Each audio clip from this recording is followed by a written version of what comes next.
नमो विष्णुपादाय कृष्णपृष्ठाय भूतले श्रीमते राधानाथ स्वामिनिति नामिने। नमो विष्णुपादाय कृष्णपृष्ठाय भूतले श्रीमते भक्तिवेदांत स्वामिनिति नामिने। नमस्ते सरस्वती देवे गौरवाणी प्रचारिणे निर्विशेष शून्यवादी पश्चात्य देशतारिणे। ओम ज्ञानतिमिरान्धस्य ज्ञानाञ्जनशलाकया चक्षुरुन्मीलितं येन तस्मै श्रीगुरुवे नमः। श्रीचैतन्यमनोभीष्टं स्थापितं येन भूतले स्वयं रूप कदा मह्यं ददाति स्वपदान्तिकम्।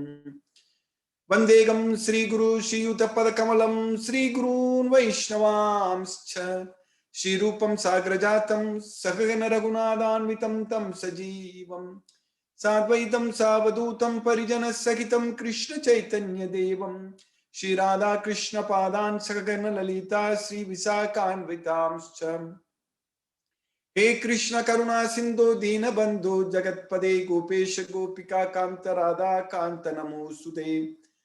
तप्त कांचन गौरांगी राधे वृंदावनेश्वरी वृषभानुसूते देवी प्रणमामि हरिप्रिये।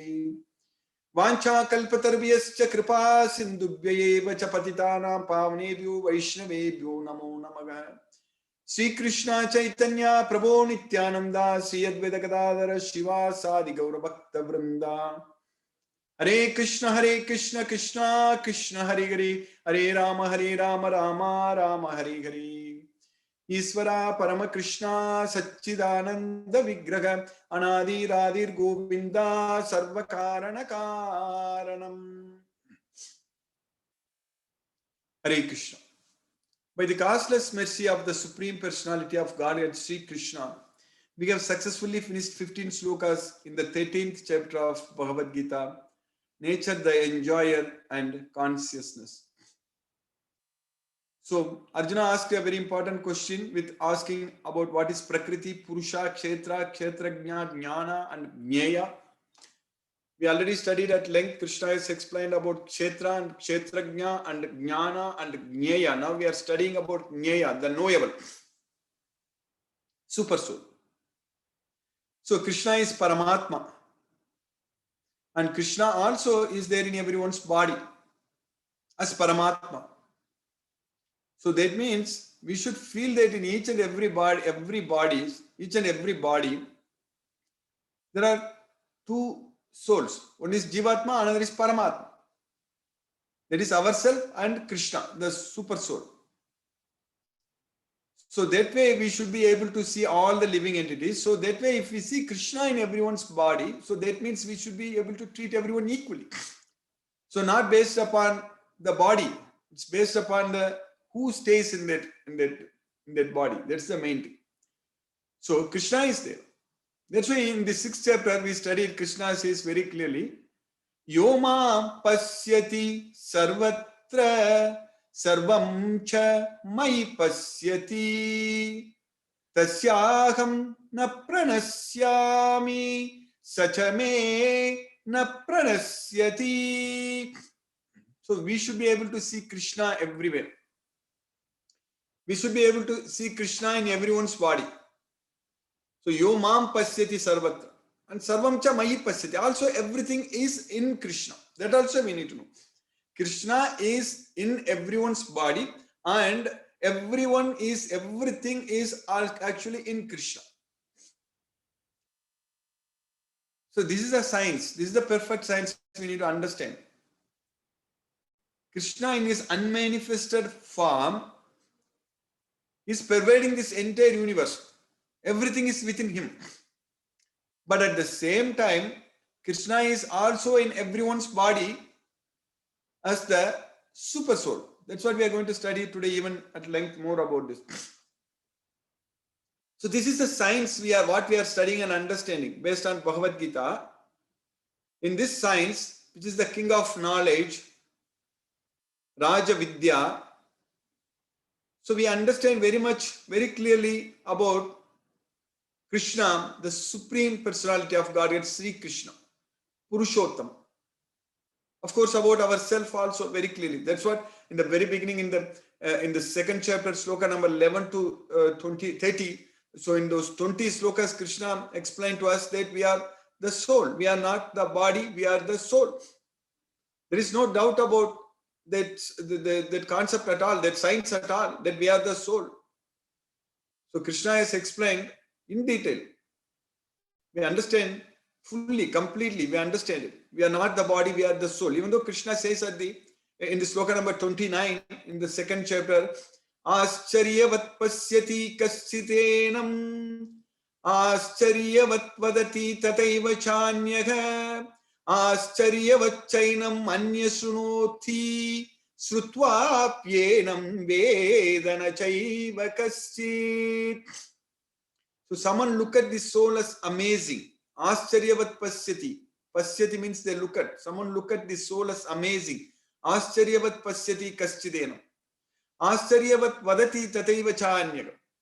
And others describe the soul as amazing. Vadati. Vadati means describe. Pasyati means they see, they look at. So someone look at the soul as amazing and someone describe the soul as amazing. Ascharyavat pasyati kaschidenam, ascharyavat vadati tataiva chanyagam, ascharyavat chainam anya sunoti. Someone hears the soul as amazing. Sutvapyenam vedana chaiva kaschid. Some even after hearing also they don't understand about the soul. So we are that soul. We are not the body, we are the soul, and we are there all the time. Avyaktadini bhutani vyaktamadhyani bharata avyakta nidanani evacha tatraka paridevana.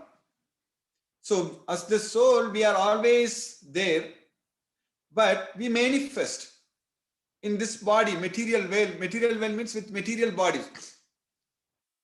So during Brahma's daytime, there is 12 hours of Brahma, 12 hours of Brahma. During this Brahma's daytime, we manifest. That's what Vyakta. Vyakta Madhyani. Vyakta Madhyani Bharata. Avyakta Adini. Avyakta Adini means in the beginning we are unmanifest. So we don't manifest. So that means we don't have a body. That doesn't mean that we are out of this material well, out of this material universe. That doesn't mean that we are in Goloka in Krishna's well. But we don't have body. So this soul can exist without body. So that is in unmanifest state. During the 12 hours of Brahma, that is the night, which is equivalent to 4.3 billion years, 4.32 billions of years, billion years. So that way, then when Brahma's day starts, again we get into this body. We are forced to accept this material body, and then we quit one body and then get another body, and then we'll die and then take another body and then another body. So we'll keep on dying and taking birth, dying and taking birth. So death, birth, old age, disease and death. So this what is happening for during the entire 12 hours of Brahma. During the Sahasra Yuga Pariyamtam Aharyat Brahmano Vidu. So during Brahma's day, Ahar means day. Sahasra Yuga Paryantam Aharyat Brahmano Vidu. Ratri Yuga Sahasrantam Teho Ratra Vidojana. So Ratri, Krishna's day, during the night, we are Avyakta. So we studied at length about all these things in the 8th chapter also. Avyakta, Vyakta, all such things. Now it is Brahma's daytime. So we are able to manifest with this body. So during this time, Brahma's daytime, we are going to keep changing the bodies in this material well.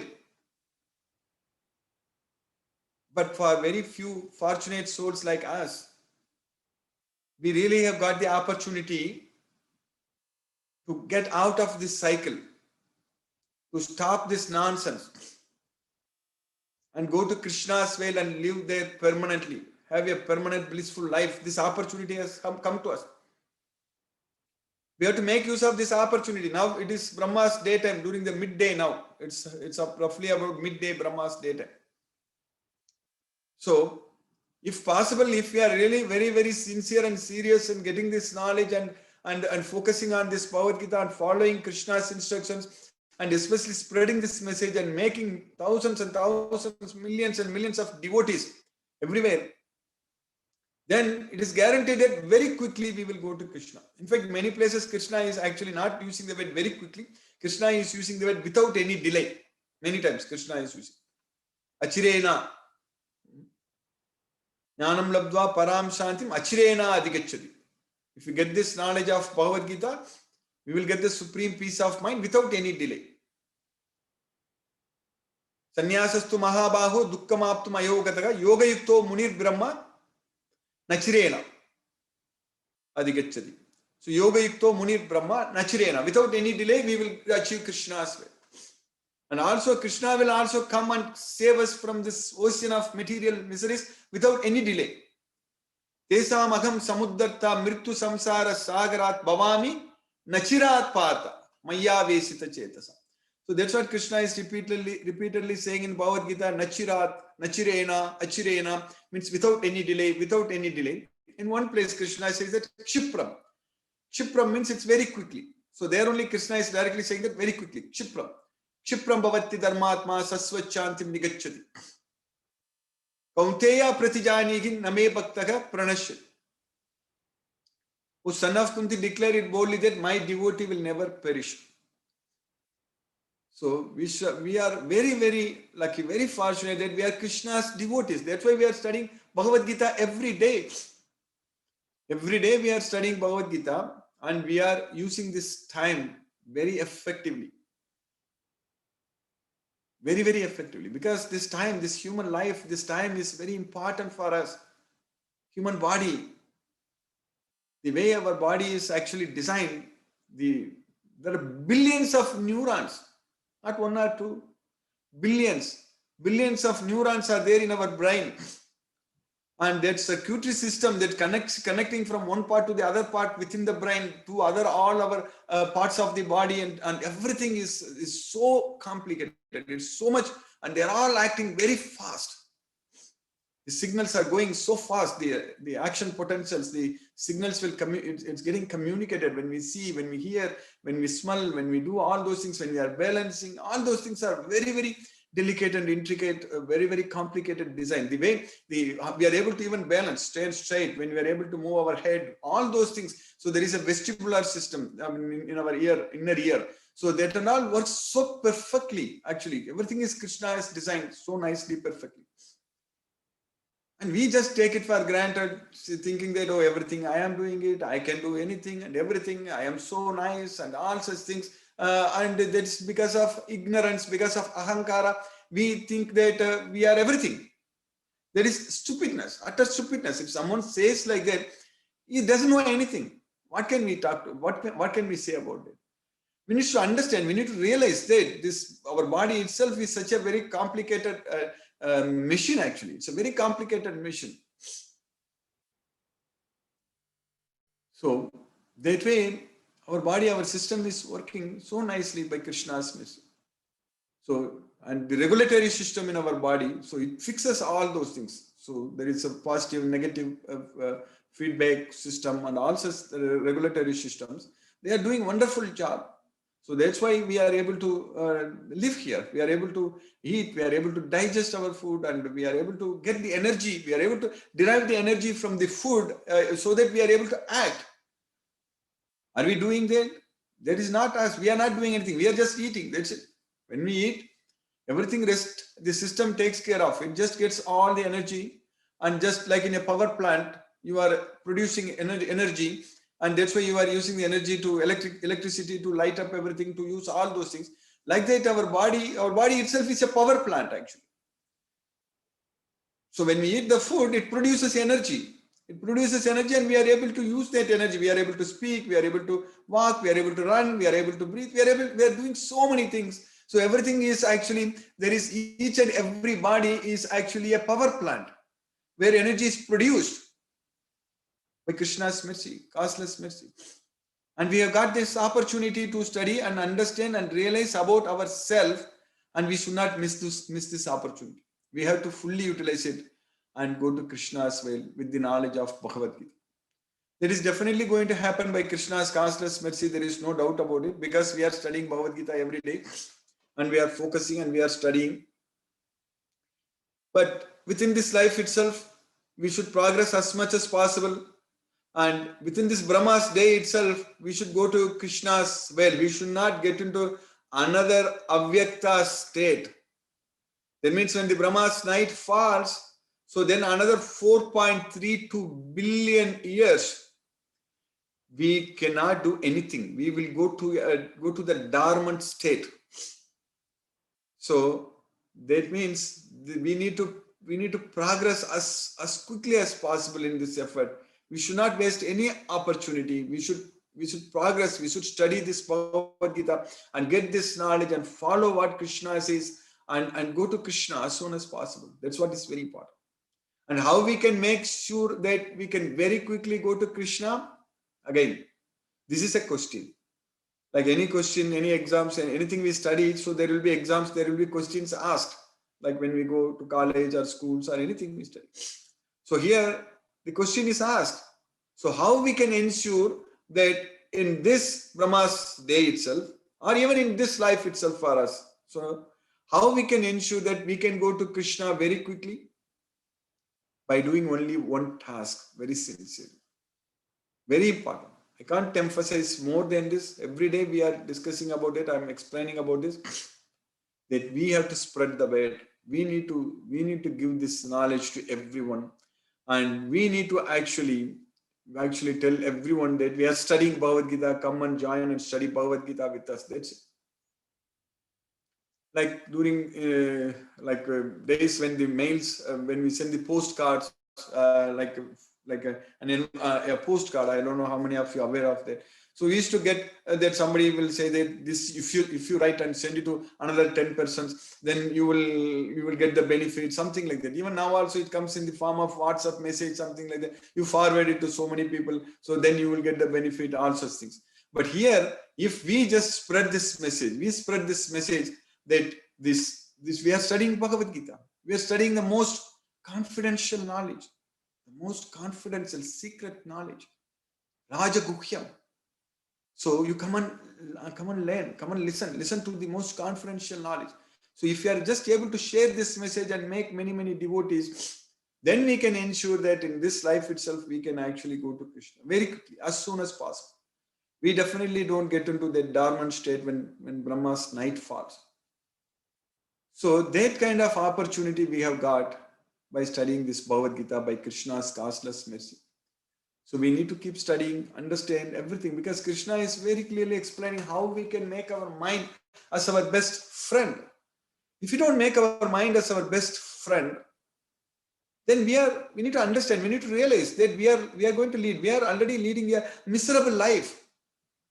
When our mind is not helping us, when our mind is not supporting us, we are not able to get help from our mind, then we are suffering. We are going to suffer like anything.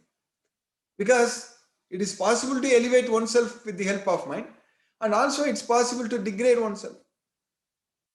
Uddaret atman atmanam, natmanam avasadhyat. Atmaivagi atmano bandhur, atmaiva ripur atmana. So for Atma, for the soul, the mind is friend as well as enemy.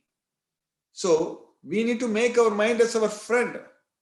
We should not let our mind to continue to be our enemy. So that means always, if enemy is with us, all the time with us, all the time bringing problems, inviting problems, then we are going to suffer and struggle. So distress. If mind is agitated, if mind is not peaceful, then we are not going to be happy. The soul is not going to be happy. If mind is restless, the soul cannot be happy. We are the soul. We are not the body, we are the soul. And we can't be happy. We won't be happy if our mind is restless. So we need to use this opportunity to make our mind as our friend by making it peaceful. And our mind can become peaceful only when we are able to connect our mind with Krishna. So then only our mind will be peaceful. So we have got that opportunity by studying this Bhagavad Gita to connect our mind with Krishna, by Krishna's causeless mercy. So that way in this Bhagavad Gita, all the chapters and slokas, whatever we studied, we should keep revising it, keep studying and keep spreading this message. And that way we should always be connected with Krishna with this knowledge of Bhagavad Gita, and also chant Hare Krishna Maha Mantra and focus controlling our mind. So that way we will be able to lead a very, very purposeful life, meaningful life, which will make our life very blissful actually. So that opportunity Krishna has given us through this Bhagavad Gita knowledge, which we are making use of it. So now in the 13th chapter, so we are studying about the Jnayam. So Jnayam means the knowable. So Krishna is actually explaining about super soul. So super soul, we should know about super soul. So Krishna, of course, Krishna is the super soul, and Krishna is Paramatma, and Krishna is there everywhere. So we should know about Krishna. That's what is very important. So Krishna is there in everyone's body as the super soul, and Krishna is there also outside and inside, and Krishna is everywhere. Kavim Puranam Anusasitaram Anoraniyamsam Anusmaredyaga Sarvasya Dataram Achintya Rupam Aditya Varnam Tamasa Parastat. That's what Krishna. One should think about Krishna. He is the knower of everything. Kavim Puranam. He is the oldest. Kavim Puranam Anusasitaram Anuraniyamsam Anusmaredyaga. He is the maintainer. He is the smaller than the atom. Anuraniyamsam Anusmaredyaga. So Krishna is smaller than the atom. Anuraniyamsam Anusmaredyaga. Sarvasya Dataram Achintya Rupam. So he is the maintainer of everything. Sarvasya Dataram, and his inconceivable form. He has got Achintya Rupam, inconceivable form. Sarvasya Dataram Achintya Rupam Aditya Varnam. So the light of the color of the sun. So he's as bright as the sun. Of course, Krishna himself is the source of the sun, the light of the sun. So Prabhasmi Sasi Suryayo. That's what Krishna is saying there. That Prabhasmi, that Prabha, that light, the light from the sun and moon, that is Asmi, that is me. So Prabhasmi Sasi Suryayo. So that way Aditya Varnam Tamasa Parastat. So he's the supreme. So he's above the ignorance. So Tamasa Parastat. So now Krishna is teaching here in the 13th chapter. We are studying that. He is everywhere. We should know that Krishna is everywhere. Sarvataga Pani Padam Tat Sarvatokshi Shiro Mukham Sarvataga Shutimal Loke Sarvamavritya Tistati. That's what we study. So his hands and legs everywhere, his eyes and faces and heads everywhere, and also ears everywhere. So that way everything, Krishna is pervading everything. So without Krishna knowing, we cannot do anything. We cannot even think about anything. Whatever we think also in mind, also Krishna knows it. That's what is very important. So then in this sloka, what we studied in the 15th sloka, so Sarvendriya Gunabhasam Sarvendriya Vivarjitam Asaktam Sarva Brichaiva Nirgunam Gunabhoktrucha. So the super soul is the original source of all senses, yet he is without senses. He is unattached, although he is the maintainer of all living beings. He transcends the modes of nature, and at the same time, he is the master of all the modes of material nature. So now in this sloka, what we are studying in the 16th sloka, Krishna is very clearly teaching us that Bahirantascha Bhutanam Acharam Charamyevacha Sukshmatvat Tata Vigneyam Durashtam and Durastam Chantike Chatat. So Krishna is actually Bahir Antascha Bhutanam. So Krishna is outside and inside of all living entities. Bahir and Anta. Bahir means outside and Anta means inside. So that's why Krishna is the super soul inside everyone's heart as the super soul. And Krishna is also pervading this entire universe in his unmanifested form. That's what Jagadavyakta Murtina. So that's why Krishna is saying that Jagadavyakta Murtina. In the 9th chapter, Krishna is saying that. So Maya tatam idam sarvam jagadavyakta murtina matsani sarvabhutani nachagam tesu avasthita. If we understand this sloka in the 13th chapter, 15th, 16th sloka, we will be very clearly able to understand the slokas in the 9th chapter, 4th and 5th slokas. So in the 4th and 5th slokas, Krishna is saying that in the 9th chapter, he told Arjuna that Maya tatam idam sarvam jagadavyakta murtina. मत्स्यानि सर्वभूतानि न चाहं तेषु अवस्थितः.